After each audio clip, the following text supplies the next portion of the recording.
L'Angle del Miramar, el programa de motor de Ràdio Mollet. Conduït i presentat per Álvaro Rodríguez, Eva Utrero i Àlex Bermúdez. Molt bona tarda de nit, amants del motor. Això és l'Angle del Miramar, en directe des de Ràdio Mollet, la teva ràdio. Molt bona tarda. Estem aquí després d'un cap de setmana de bastantes curses, sobretot al món de les dues rodes. Molt bona tarda, Eva Utrero. Molt bona tarda, Álvaro. Què hem tingut aquest cap de setmana en relació a les dues rodes? Què no hem tingut aquest cap de setmana? Aquest cap de setmana hem pogut comptar amb Gran Premi de MotoGP i també de Superbikes. O no tenim res o ho tenim tot. Todo al uno. Sí. Todo al uno. Bé, doncs, on sí que crec que hi ha hagut més cosetes ha estat en el món de les quatre rodes. Àlex, molt bona tarda. Àlex Bermúdez. Molt bona tarda, Álvaro, Eva. Doncs sí, parlava l'Eva de que una setmana hi ha tot i una altra res. En el cas de la Fórmula 1, aquesta setmana no hi ha res, però ja estem en setmana de Gran Premi. I és que tenim ara 3 grans premis consecutius i per tant, doncs, les pròximes setmanes aquí a l'Angle del Miramar hi haurà molta Fórmula 1. Vaya por Dios. Com sempre, Eva i Àlex m'acompanyen aquí dins de la cabina. Per l'altra banda de la finestra estan Eric Nogales i Ivan Núñez, com sempre, que són la clau de l'Angle de Miramar. Si no, no funciona això. Per cert, Angle de Miramar, pel que ahir va passar la Volta Ciclista a Catalunya, que va pujar a Montjuïc i casualment doncs, va passar per l'Angle de Miramar. No faig bé en dir això, ja que ara la gent descobreix d'on ve aquest nom. Bueno, que era un misteri. No està malament, ja. Així la gent té més curiositat i segur que buscarà més informació. Sí, bueno, li van posar el nom de la primera corba del circuit de Montjuïc perquè Rosaleda, que és la segona, no en s'acabava.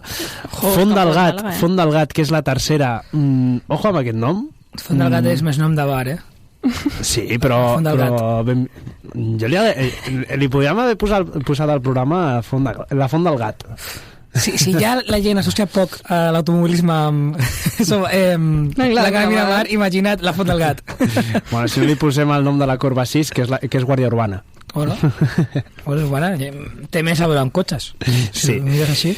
Bé, doncs, abans d'entrar a les seccions, com sempre, inciso futbolístico. Quan va passar la Volta Ciclista per Montjuïc, estava jugant al Barça. No, va ser una mica abans. Ho van canviar perquè no s'ajuntés. O sigui, jo vaig anar a Montjuïc, vaig anar a veure el Barça ahir, sobre les 3 de la tarda, i ja estava tot tallat, però ja havia passat la Volta a Catalunya, no volien que s'aglomerés massa la gent, però bé, estava mitja persona tallada. Ahir, Plaça Espanya, de Plaça Espanya a Montjuïc no es podia anar ni amb cotxe, ni en transport públic, ni res. El València s'escapa encara una mica més del descens. El València s'escapa, tenint en compte que a sobre la setmana que ve jugar contra el Madrid, que el Bernabéu, que en teoria això són una derrota més o menys segura. Un punt es pot rascar. Bueno, el Bernabéu no.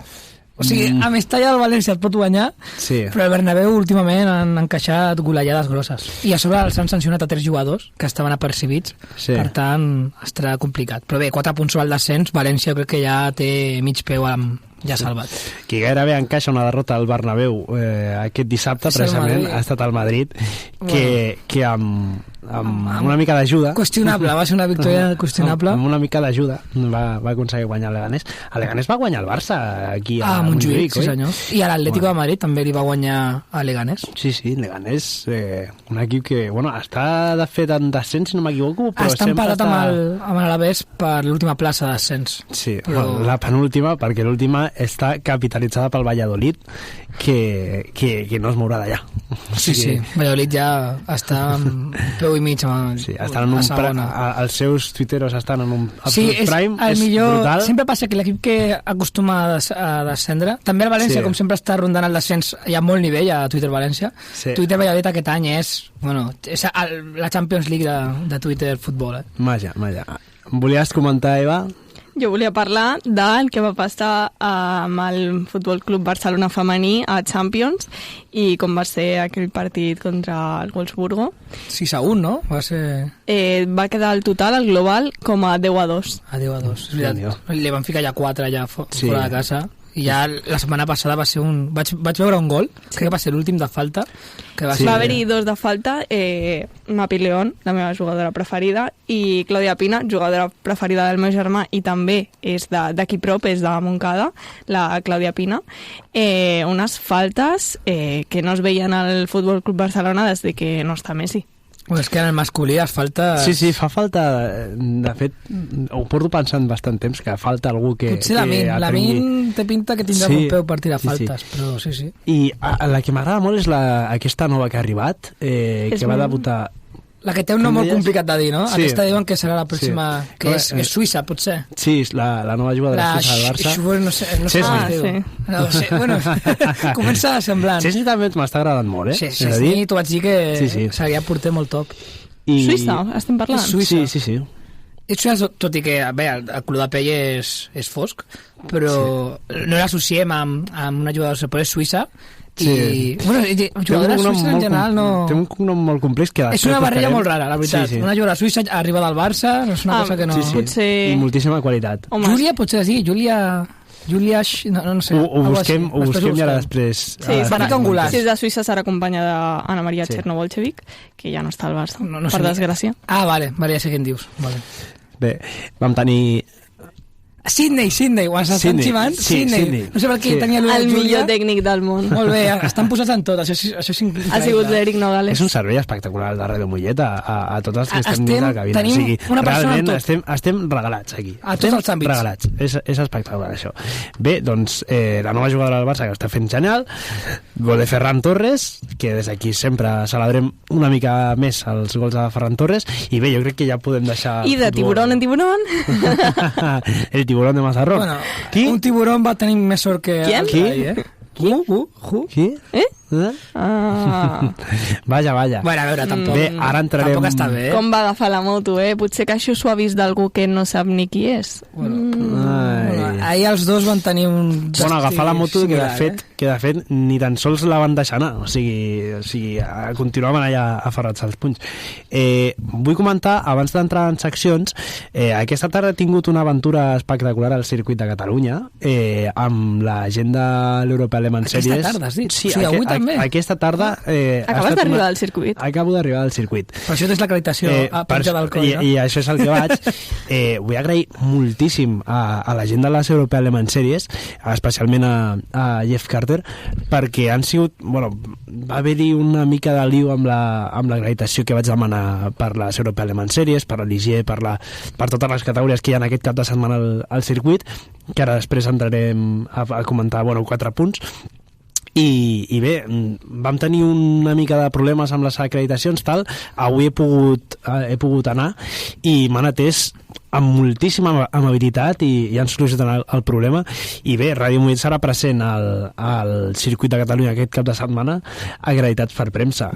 No podem estar més agraïts a les European Le Mans Series per aquesta gestió i res, moltíssimes gràcies per la seva amabilitat i de reconeixement del nostre treball, perquè de vegades costa amb algunes organitzacions però s'han comportat genial, es porten molt bé, s'han portat molt bé la gent de l'Automòbil Club de l'Oest. I parlant d'organitzacions, igual que parlàvem fa setmanes dels mitjans, quan va sortir una notícia d'aquí de l'angle del Miramar, va haver-hi un mitjà que no ens va mencionar. Bueno, hem de dir que a una segona notícia ho van fer. I acabo de veure la notícia de que tanca. Bueno, a veure, no. Ha tancat perquè no ens ha mencionat? No està bé, no està bé fer sang d'això, He de dir que van fer una segona notícia, aquest mateix autor, que és veritat que de Fórmula 1 té bastants no hi ha el seu nom, però té bastanta bona informació, i després sí que ens va mencionar, Però és veritat que tanca o és una fake news?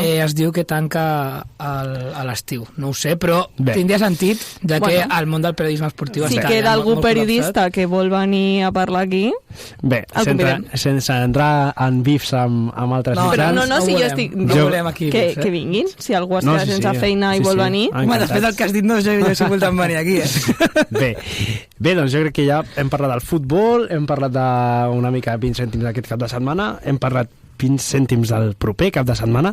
Jo crec que ja és moment de passar-li el relevo a Eva Utrero per començar amb la seva secció sobre les dues rodes.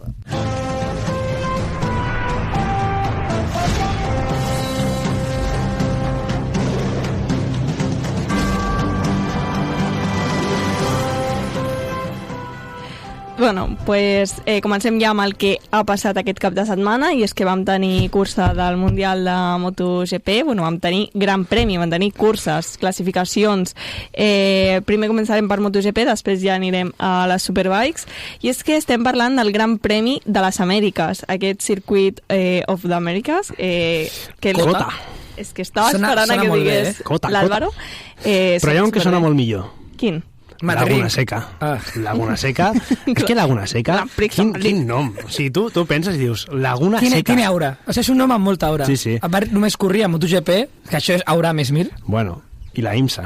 No cal, estic parlant en context MotoGP. Sí, estem parlant de... El Gran Turisme era un circuitàs, Laguna Seca. No, per mi és un dels millors circuits del món, Laguna Seca. 100%. Bé, parlem primer de la primera categoria de la que sempre parlem, que és la de les motos més petites i els pilots més petits. I és tots? Alguns? Bueno, això anava, perquè anava justament a parlar d'aquesta persona de la que estàs volent que parli jo. I és que, bueno, primer anem a la classificació, que van classificar primer David Muñoz, segon Máximo Quílez i tercer Kelso. Estàs bé, Álvaro? Estic regular. Bueno. Doncs, bueno, faig èmfasi amb qui va classificar segon, que va ser Máximo Quílez. Sabeu de qui parlo? Més o menys, no molt. Pilot murcià del 2008. Li nomenen La Perla. 0-8, 0-8. Un altre de Múrcia. Però aquest és apadrinat per Marc Márquez. Aquest sí que és fan de Marc Márquez, no com l'altre murcià. No, aquest entrena amb els Márquez i és el protegit de Marc Márquez. Té 17 anys, el van fitxar pel Mundial sense que tingués l'edat per poder competir. Estem ja a la tercera cursa i no ha sigut fins a aquesta a la que ha pogut córrer, perquè és del 19 de març. Aquesta norma tan estúpida, si em permeteu dir, de que si tens 17 anys i 11 mesos no pots córrer, em sembla ridícul. Bueno, han de posar la barrera en algun lloc i aquí han posat el límit. I és que aquest Máximo Quílez se n'ha emportar la pole de la seva primera carrera, bueno, del seu primer gran premi. A lo Pedro Acosta, també, més o menys? No ho va fer. Bueno, va fer podi el primer gran premi i va guanyar. Va guanyar, no? Crec que va ser la segona. A la segona. La primera no la va guanyar. I feien èmfasi amb això a DAZN. I no se la van portar perquè David Muñoz va ser més tastut i se la van portar i va tenir més rapidesa. Va ser a la cursa quan veiem això que explicava l'Àlex, que com Máximo Quílez, pilot de 17 anys acabat d'arribar al Mundial, no ha agafat una Moto3 a la vida, és company de qui? De qui és company? De Denis Foggia, un vell conegut de la categoria, ja llegenda, és el que té més palmarès a la categoria, perquè no és complicat. Estan Romano Fenati i crec jo. Sí. Bueno, i Jaume Macià. Jo crec que tenim top 3. No, ha pogut tenir moltes oportunitats perquè porten molts anys a la categoria i són companys d'equip i li treia 10 segons. 10 segons. Li treia 10 segons. Aclarir que li treia 10 segons al pilot de 17 anys. Clar. Va ser així com va intentar estar a les primeres posicions. Òbviament, Moto3, veiem com canviaven les posicions i va quedar el resultat, el número 1, se'l van portar al dorsal 99 i no era Jorge Lorenzo, que si no ja seria pitjor que lo de Foggia. M'hagués trencat ja els esquemes a Jorge Lorenzo Moto3. És José Antonio Rueda. Segon, el Naranjito, de Joel Kelso, i tercer, Matteo Bertele, qui té una temporada espectacular. Caiguda en van veure de Ricardo Rossi, de Luneta, en el mateix punt quasi gairebé totes les caigudes. Perrone, Ogden, Nepa i David Muñoz, qui tenia la pole, també va caure. I el Quílez, com li va anar? Va quedar cinquè. Molt bé. Per davant d'Álvaro Carpe, del que jo porto mencionant des d'abans de començar la temporada, que era el meu rookie com de qui jo em fiava, no? Veurem qui és millor rookie, si Álvaro Carpe o Máximo Quiles. La veritat és que això està molt i molt interessant. I Piqueras, que era el que jo l'any passat vaig pronosticar, com està molt desaparegut aquest any, no? Piqueras ha estat quart. Però no, o sigui, jo esperava que estigués ja lluitant per victòries i com que li costa una mica. És que és Mateo Bertele, que se li està donant molt bé. Però bueno, què farem? A mi m'agrada molt l'Àngel Piqueras, jo crec que també va aprendre molt de l'exnòvio de la seva germana, és a dir, Pedro Acosta. I... Quines relacions tan rares hi ha a MotoGP, és una cosa que... Sí. I jo crec que va aprendre molt d'aquí. Passem ja, si no voleu comentar res de Moto3, passem a Moto2. Sí. Categoria, per mi, la més avorrida d'ahir. Bueno, d'ahir de cada setmana. La massosilla. Però és la que menys espanyols té també lluitant, potser. Però és que a sobre es va vendre tota la cursa abans de començar. És que aquestes cares no sabeu el que va passar. No. Jo veritat que ahir no vaig veure Moto2, ho he de dir. Estava a Montjuïc. No sabies si es declararia en sec o en pluja la cursa. Això ho vaig veure, lo de la pluja. Què passarà. Però això està bé, que pluja a MotoGP. Sí, però és que... Acostuma a estar bé. Però és que en l'últim moment qui tenia el liderat del Mundial, qui havia d'assegurar que estem parlant de Manu González, i la pista, veient que estava mullada, ell pensava que s'assecaria molt ràpid, va posar slicks, se la va jugar i li van treure com... Bueno, que el van doblar. No estava practicable per slicks. Bueno, ahir això potser li hagués passat a uns altres a MotoGP després, però clar, estava caient la del pulpo, no?, a Moto2, això és mortal, clar. Jake Dixon va doblar a Manu González, i que va ser la seva pitjor... No hi havia res pitjor per fer que en marcó aquell un moment. Martín. Bueno, sí. És pitjor que un Martín. És pitjor perquè ja ho estaves veient, tens el teu equip i si tothom comença, perquè això més o menys ho pots intuir, doncs... Van haver-hi més pilots que ho van fer, crec que 4, però clar... Però els favorits mai... Jo crec que cap pilot s'arriscaria, tot i que estigués en condicions mixtes a pneumàtics de sec. I va ser així com va condenar la seva cursa. També dir que ell deia que era l'únic que podia fer, una cosa que em va semblar molt estranya, perquè deia que en pluja no tindria res a fer. No sé, almenys posa els pneumàtics que toquen, no? Va dir això, que des de la cursa de Motegi, que va ser a pluja, que va acabar molt malament, que no s'hi veia per córrer amb pluja i que posaria slicks, i si no, que era l'únic que tenia per fer. Una persona que està liderant un mundial no vaig jo... Potser hi ha coses que se m'escapen, però no ho vaig entendre molt bé. Sí, una mica estrany. Bueno, excuses també una mica, potser, no? Bueno. Però des de l'equip ho van dir, no només ell. Sí, no, això sí que és estrany, no sé. La victòria va ser per Jake Dixon, una altra victòria després d'haver anat a Disneyland París amb la seva nena i estar allà també amb la seva dona. Aquest mundial pinta Dixon, Pinta Dixon. Comentaven de Dixon l'altre dia, que porta molts anys, i bueno, aviam si es fa un Thomas Luthi. Ja tocaria. I guanya el mundial. I va ser així com va quedar a la segona posició Arbolino, i a la tercera la va ocupar Alonso López. Se li va donar, per les condicions, i jo va dir ella al Parc Fermé que no era una posició que hagués tingut si hagués estat la pista en sec o si Manu González no hagués fet el que va fer. I és que sortia Manu González segon i tercer Baltus, que també va acabar pel darrere. Aaron Canet va ser quart. Molt bé, pues jo crec que Celestino Vietti va caure 2 vegades, vaig veure. Celestino Vietti, cosa que et volia dir, va caure 2 vegades consecutivament, o sigui, va caure, va aixecar la moto i va caure un altre cop. Que no passa res, perquè no importa quantes vegades caiguis, sinó que t'aixequis totes. I ara aixequem el taló de Moto2 i passem a MotoGP, al plat fort. El plat fort de... Ha passat alguna cosa a MotoGP important aquest cap de setmana? Bueno, cositas, no? Bueno, alguna cosa ha passat. Pregunto, no sé. Primer anem amb la classificació, on se la van portar un Márquez, va ser Marc. La segona posició va ser per Fabio Di Gianantonio i la tercera per l'Àlex Márquez. Pedro Acosta va ser quart i a Bagnaia el podíem trobar a la 6ª posició. Okay. Per cert, que abans d'entrar a la classificació vaig veure, no sé si ho va dir dissabte o divendres, que Jorge Martín va viatjar, una cosa que a mi em va sobtar una mica, va viatjar fins a Austin i va fer unes declaracions que, home, jo estic d'acord en part, però com donant-li més valor al seu títol, dient que Bagnaia aquest any està molt fluix, que també seria molt graciós després per com va el cap de setmana, no?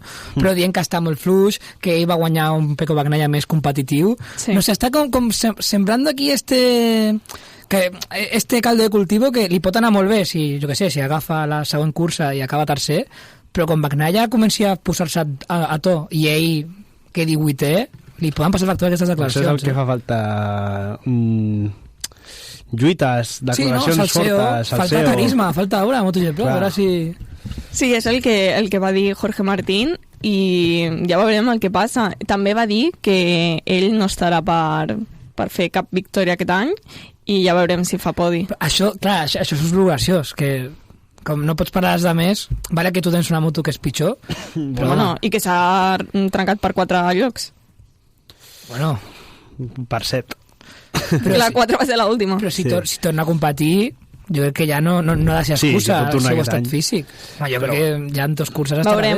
Veurem a Qatar, que jo crec que ja serà on, encara que ho deixa una mica obert, crec que serà ja on tornarà. Allà on se'ls fa un Titi, que després de guanyar el Mundial...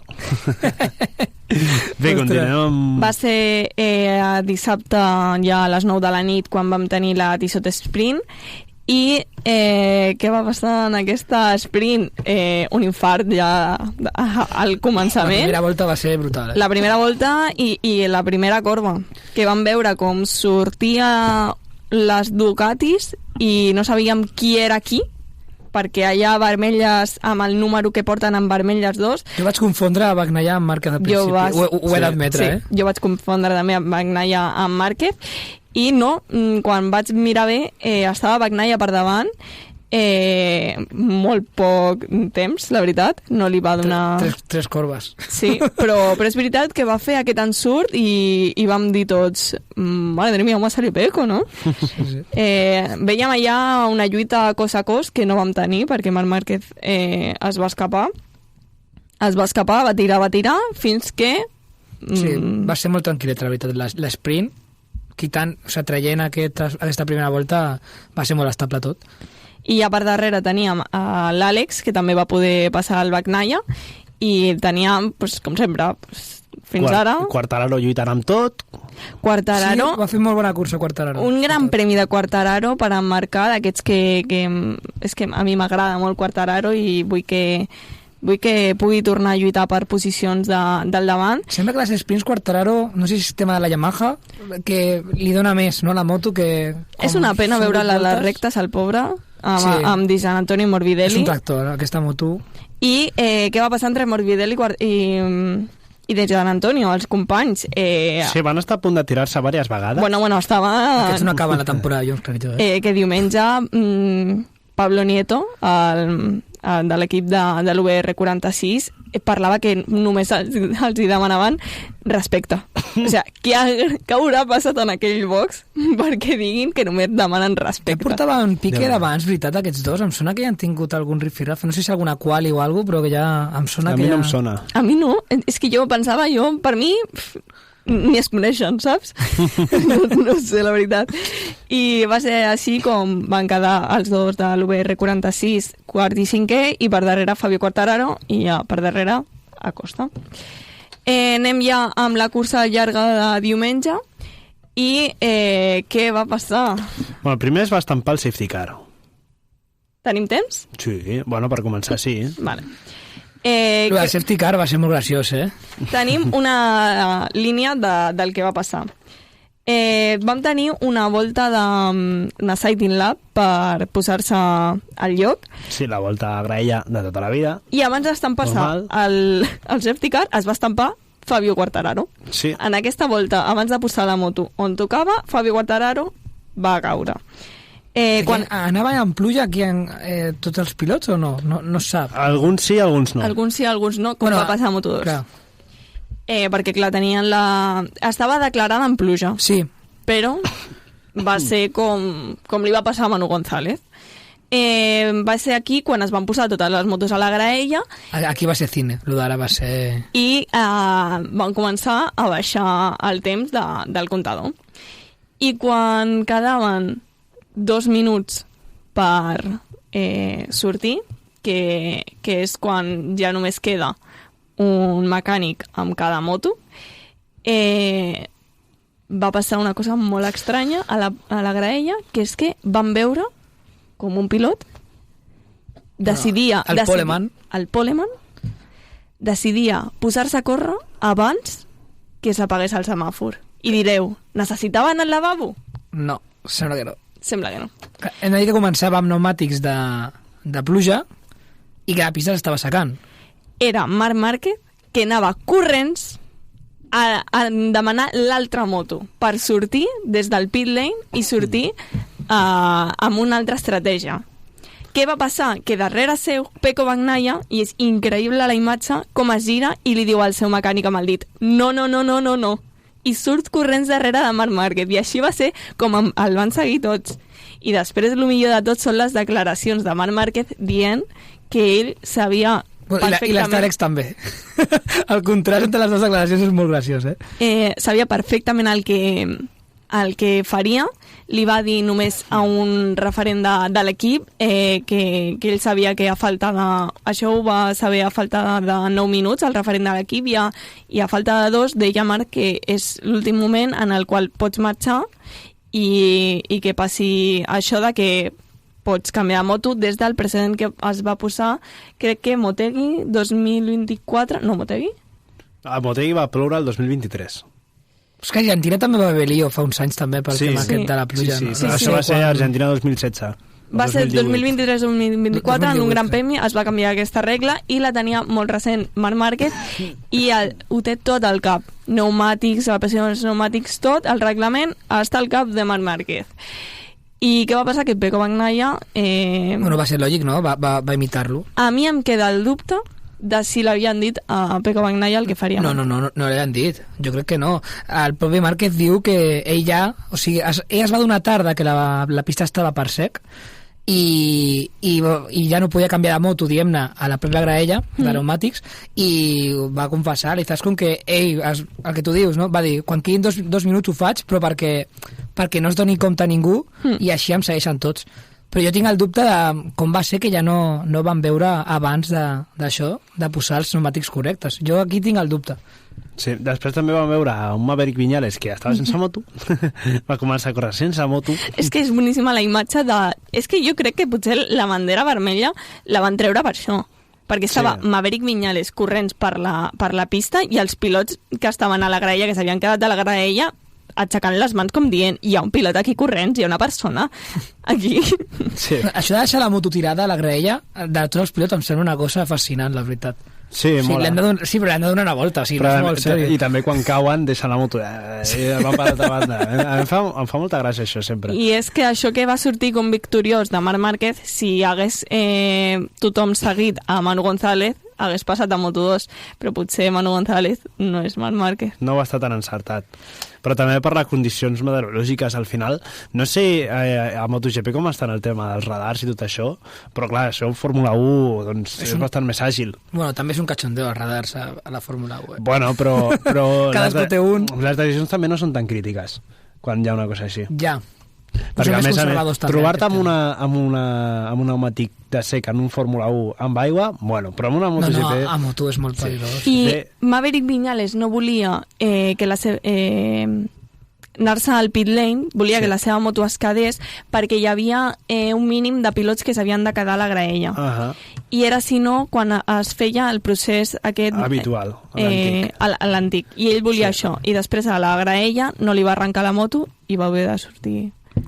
Quina mala sort. Ok, doncs ara, després de la petita pausa que fem habitualment a la ràdio, continuarem amb la cursa de MotoGP. D'ara de moment estarem fora uns minutets. Fins ara, tornem de seguida. Esteu escoltant Ràdio Mollet.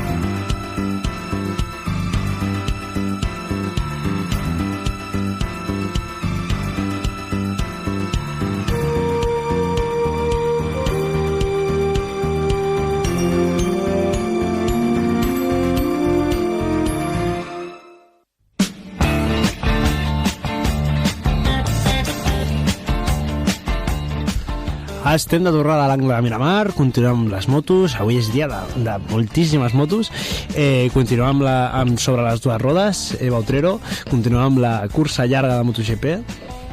Sí, bueno, ja no va ser tan llarga, va ser més llarg el procés de que es posés en marxa. De que es posés en marxa aquesta cursa, però ja després de que es va apagar el semàfor, li van treure una volta a la cursa, hem de dir. Li vam treure una volta a la cursa i va ser un procediment ràpid de sortida amb només un mecànic. Una cursa que es va declarar en pluja i vam tenir el Marc Márquez corria com un pepino, no? Com un pepino, fins que Sol va fer una errada i va caure. A més de 2 segons de marge sobre Pecco Bagnaia. No va ser la pressió de Pecco, la veritat. Jo crec que se li va anar una mica la pinza, a Márquez. Sí, ja li passa molt. Això que diuen que no et concentres del tot quan estàs sol i no tens pressió, potser és el que li va passar al Marc. També és veritat que va trepitjar una línia pintada, una línia que tenia pintura, i això li va poder fer que callés. Va ser una victòria per Pecco Bagnaia, que la va celebrar buscant aquests comentaris, i després va dir a l'Izaskun que buscava expilots que havien parlat d'ell com si hagués acabat la seva carrera. La veritat és que no sé de qui parla. M'agradaria saber-ho ja per xisme, però... No sé, espanyols almenys crec que cap d'un.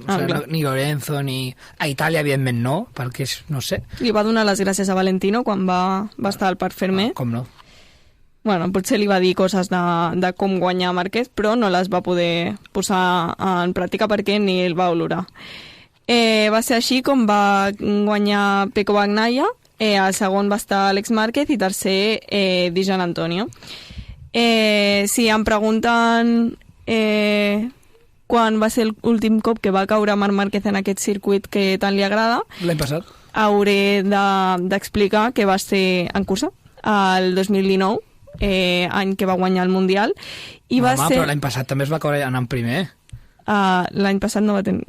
Sí, home, sí. L'any passat anava... Va ser la primera volta que va liderar amb la Grassini. Va estar 3-4 voltes i es va caure. Però va ser l'esprint. No. Va ser la cursa de diumenge. Va ser la cursa llarga. 100%, Qué hostión se metió.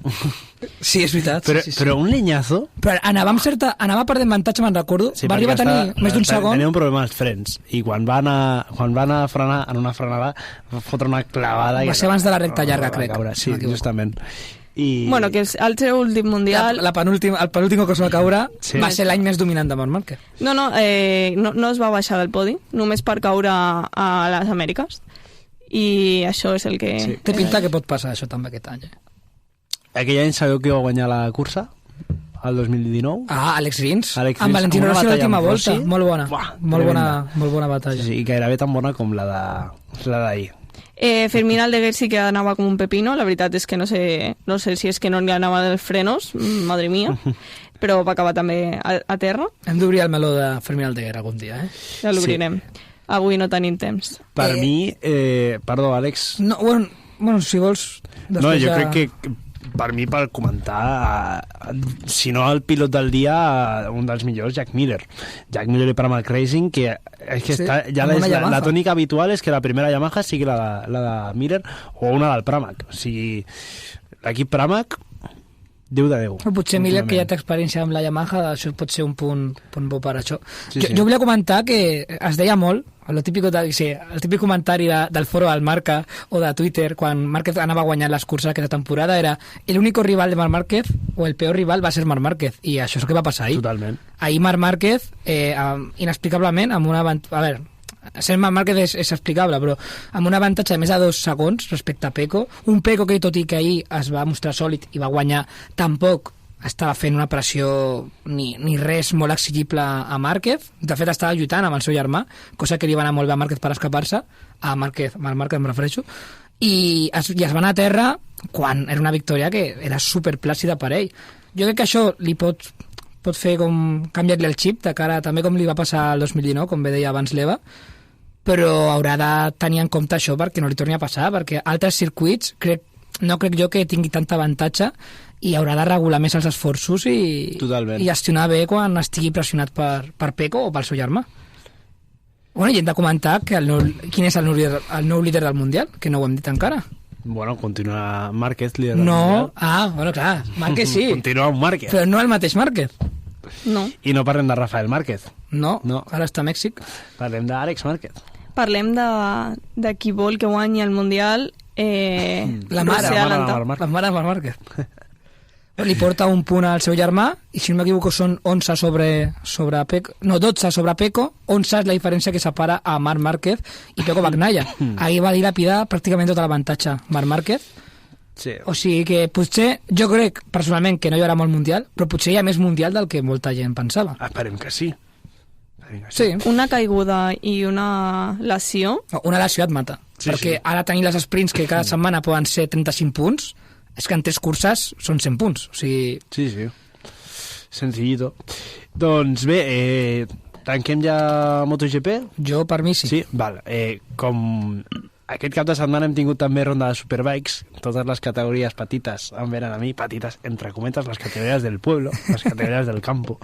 I bé, hem tingut Superbikes a Portimao i la veritat em toca una feina bastant senzilleta, perquè a la Superpole vam tenir Razgatoglu primer, Bulega segon, a la carrera 1 vam tenir Razgatoglu primer, Bulega segon, a la Superpole Race vam tenir Razgatoglu primer i Bulega segon, i a la cursa llarga, a la cursa 2 vam tenir Toprak Razgatoglu primer i Nicolo Bulega segon. Senzillet. Vaig poder veure la cursa 2 en directe. La veritat que s'han passat tot el cap de setmana a Toprak i Bulega barallant-se i bé, han estat entretingudes les baralles, però al final sempre ha acabat guanyant Toprak i bé, més líder amb la BMW, anant genial i res, Toprak, Bulega. I amb això podem resumir el cap de setmana de les Superbikes. Algun apunt, Eva? No. De tema Superbikes, no? Ja estem? Jo crec que Superbikes, la veritat és que no em dóna la vida per veure-les encara. Sí, doncs ja estaria. Doncs tanquem aquí sobre les dues rodes i passem a parlar de la poqueta cosa que haguem de parlar a la Fórmula Sprint per Àlex Bermúdez.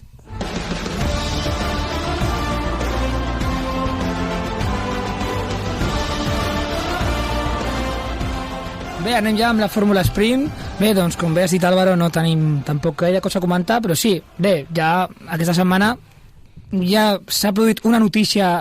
Bueno, per aquesta setmana, en realitat va ser la setmana passada, crec que va ser el dia després de fer el programa. Sí, com sempre. Sempre la notícia d'actualitat ens agafen el dimarts. Ja, deixem que les coses no ens contraprogramin, sisplau. Sí, no. Quan el programa el feien el dimarts potser ens hauria anat millor. Però bé, ara tenim contingut per parlar. És que a més sempre és el dimarts a la tarda. Sí. És això. Bé, també és veritat que els dilluns, sobretot els que són post-Gran Premi, doncs potser no és el millor moment per tomar aquestes decisions en calent. I aquesta decisió em refereixo a la de canviar pilots, que és una tònica habitual que passa no només a l'equip, sinó a l'esfera Red Bull, ja que l'esfera Red Bull inclueix a l'equip gran, l'equip Red Bull, i l'equip petit, l'equip RB, Visa, Kashap, Toro Rosso, Alfa Tauri, llámalo como quieras, i s'ha produït un nou intercanvi de pilots entre ambes escuderies. L'any passat ja es va produir algun intercanvi a l'equip filial, a l'equip RB, amb Liam Lawson de protagonista. Ara també és el protagonista, però en el sentit invers, i és que Liam Lawson és degradat, jo crec que d'una forma una mica prematura.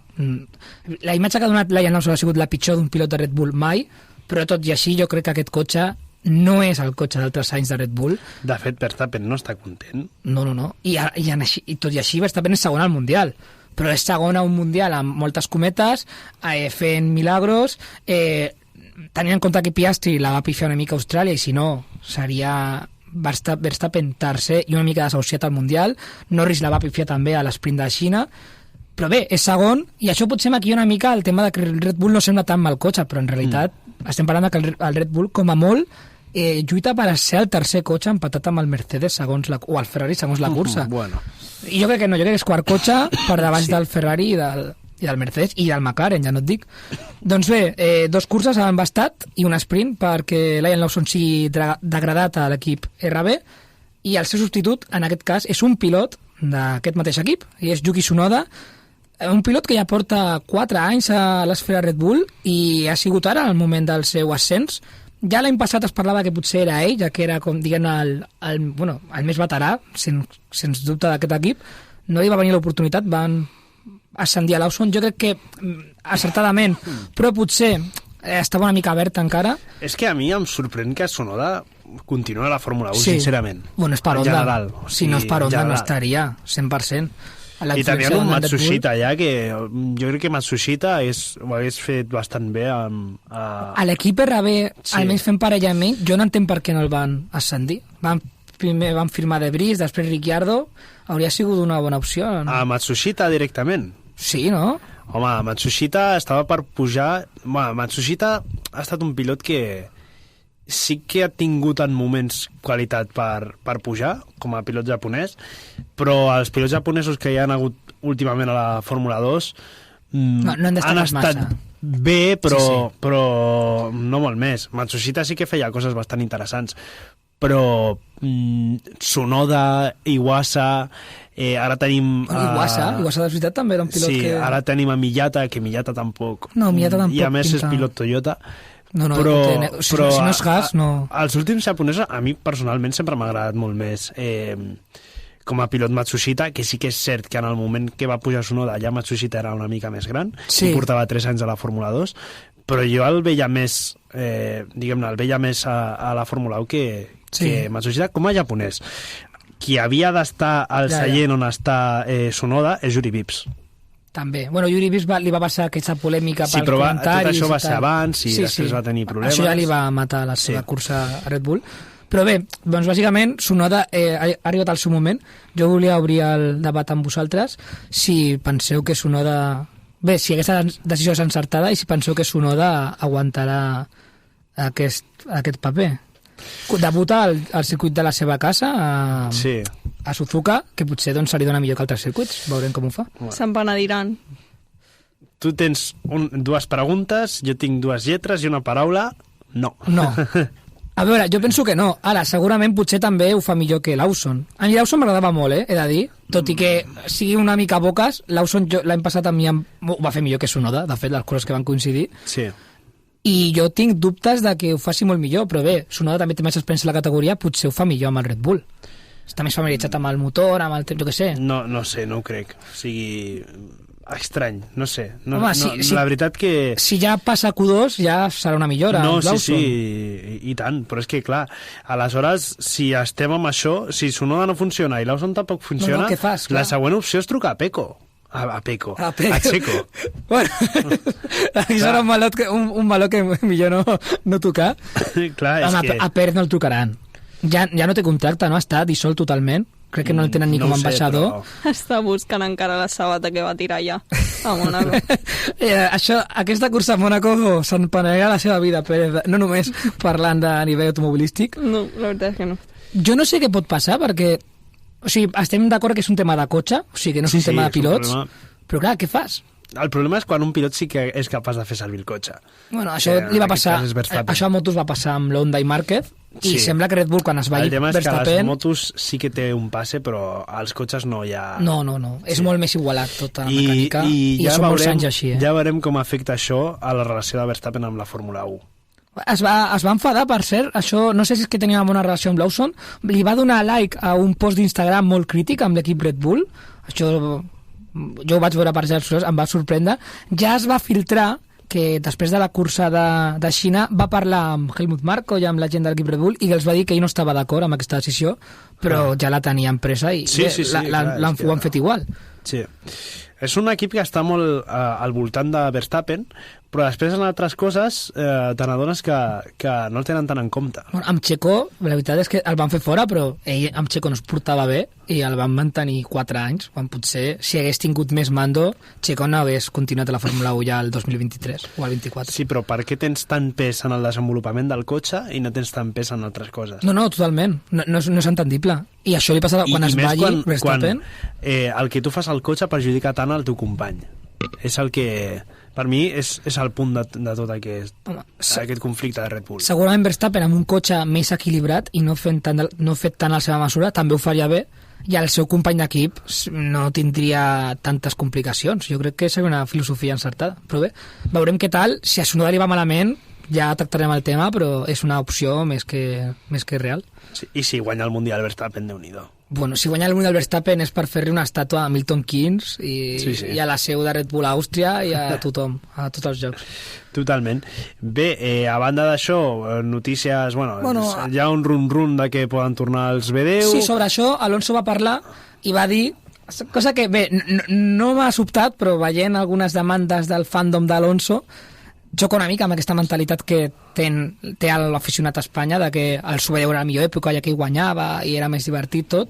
Ell s'ha mostrat en contra d'això del Super10, diu que s'ha d'evolucionar, que el futur passa per l'electrificació dels motors i de la categoria i dels motors híbrids, però això es pot llegir com que és la seva opinió, ja està, o com que potser el motor Honda de cara a l'any que ve està molt desenvolupat i potser és un bon motor i no els convé trencar aquest desenvolupament, no? Bueno, a viure una altra vegada els somnis de Honda, aviam... 107 caballos de potència, 1007, l'Arai, les coses que deia... Jo no sé si em refiaria gaire. No, jo d'Honda no em refio res. A més, Honda ja va dir que no, que s'olvide. Bueno, també va parlar, per exemple, Horner, molt bé, dels motor Honda i deia que ell no es creia que l'any que ve no estiguessin per la lluita. Sí, però Horner passa a portar motor Ford. Sí, no, clar. Desenvolupat per Red Bull. Però que si ho diu potser és per alguna cosa, no? Sí. No sé, el que sí que és estrany que Mercedes li hagin superat dues escuderies diferents amb el seu propi motor. Sí, o McLaren, que això va ser el 2014 i li van... I Aston Martin en el seu moment també, sí. Bueno, el 2014... Va començar... Bueno, es diu que van tallar... Això sempre s'ha dit. Que el motor Mercedes a la primera cursa, on van fer doble podi, Button i Magnussen, era molt bo i tal, i després li van subministrar un motor capat. I això després van prohibir-ho. Williams va fer poles i tota la pesca. Massa va fer una pole a Àustria, és veritat. Sí. Bé, doncs, per mi que tornin als B10, jo crec que aquí ja podem posar punt i final a sobre les dues rodes, i anem a una de les meves seccions. Serà la Fórmula Sprint, no? Com? Així com? Què he dit? Que has dit que posa punt i final a sobre les dues rodes. No. Sobre les quatre rodes i Fórmula Sprint. Sí. Sobre la Fórmula Sprint. I passem directament a les categories minoritzades.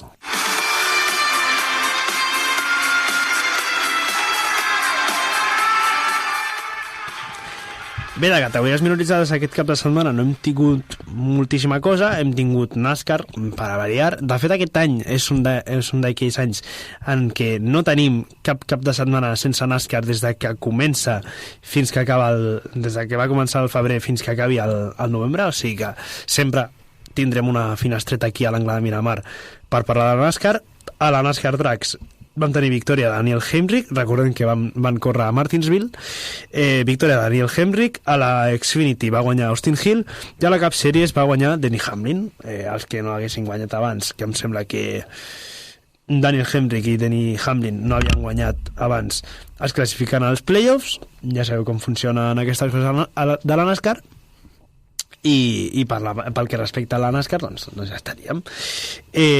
Fórmula 4 espanyola la vam tenir a Motorland Aragón.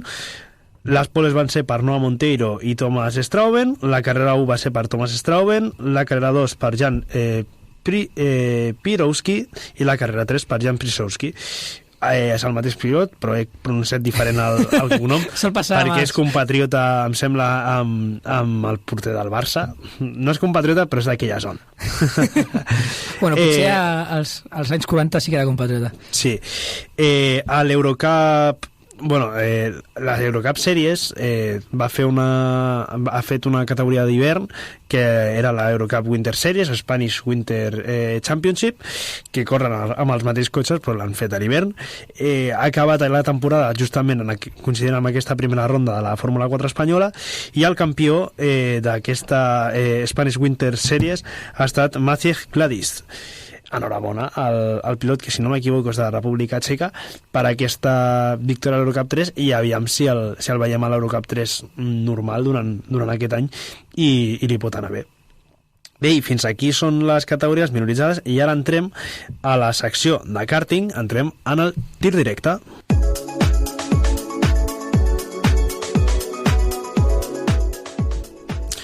Karting. Si parlem de la NASCAR, que té cursa gairebé cada cap de setmana, el karting, por ahí van los tiros. En aquest cas hem tingut Copa Catalana de Quedades al circuit d'Azuera. De Quedades? Sí, de Quedades de Catalunya de karting. Sí, és una copa que han desenvolupat aquí arrel de que hi ha molta demanda de curses a tota Catalunya, i bueno, Catalunya, València, Aragó, hi ha molt xup-xup en el món del karting, però tothom potser no arriba al pressupost per fer coses més professionalitzades. Són unes curses més, diguem-ne, amateur, entre cometes, no hi ha verificacions, ja les vam comentar una vegada, no verifiquen, no són curses tan desenvolupades com podria ser un campionat valencià, un campionat català o un campionat d'Espanya de kàrting.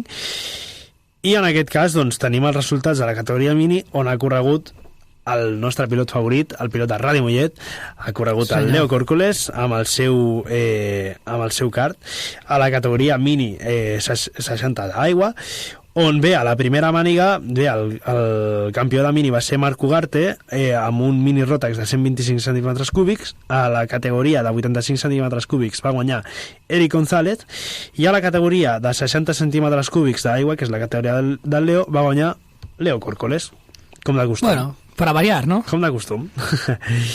A la segona màniga, recordem que teníem per aquí dins cas de 125 centímetres cúbics, i el del Leo és de menys de la meitat del que tenen ells, o sigui, gairebé és la meitat de la potència.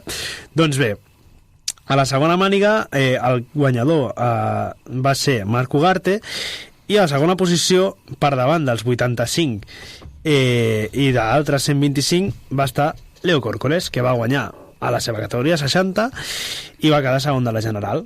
Bueno, genial. Molt bé, sí. A la categoria mini 85 va guanyar Jordi Jaskov, no em surt ara la pronunciació, i va quedar també tercer de la general en aquesta màniga. Bé, una Copa de Quedades de Catalunya que està molt interessant, que ens podríem fins i tot animar a córrer, perquè realment per pressupost, doncs home, és més barat que un campionat d'Espanya de kàrting o qualsevol cosa d'aquesta mena. De quants euros parlem? Home, jo crec que amb un kart propi una ronda et pot sortir pel voltant de...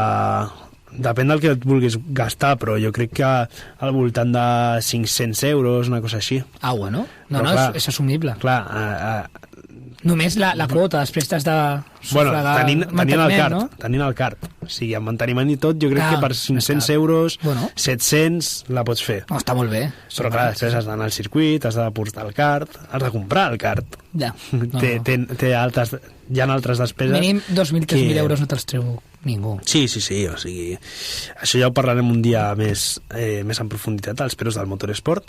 Bé, anem amb l'agenda que tenim aquesta setmana. Comença tu, Àlex, amb agenda. Bé, doncs tenim el Gran Premi de Japó. Haurem de matinar bastant. Ara busco els horaris exactes, però bé, tocarà matinada. Eva, agenda de motos. No tenim res. No tenim agenda sobre les dues rodes, i de categories minoritzades tenim agenda per avorrir. D'entrada, NASCAR Cup i Xfinity a Darlington. No tenim aquesta setmana NASCAR Tracks. European Le Mans Series, Le Mans Cup, Ligier European Series i Porsche Carrera Cup France al circuit de Barcelona-Catalunya, on recordem i serem els de l'Angle de Miramar. Sí, senyor. Fórmula 4 NACAM a Panamà, GB4 Ginetta Junior a Donington Park i Arca West a Tucson. És a dir, que aquest cap de setmana corren Dani Juncadella, corren el Leo estarà fent test a Motorland Aragón, i corre també Adrián Ferrer, tots pilots que han passat per l'Angle de Miramar.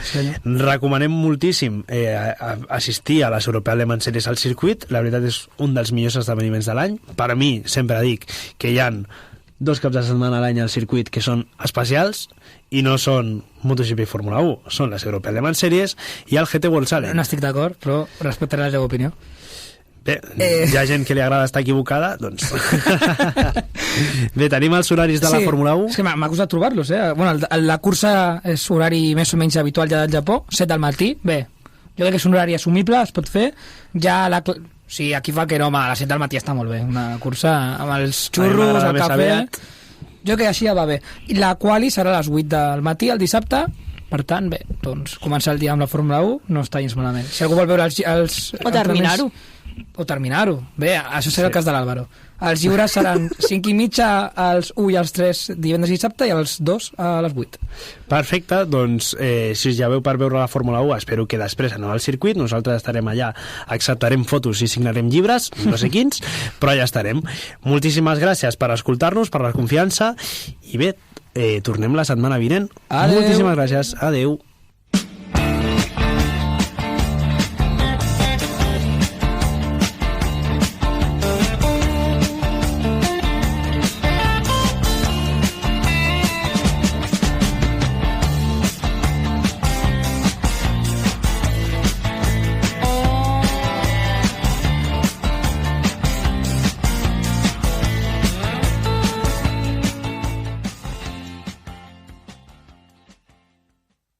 Esteu escoltant Ràdio Mollet.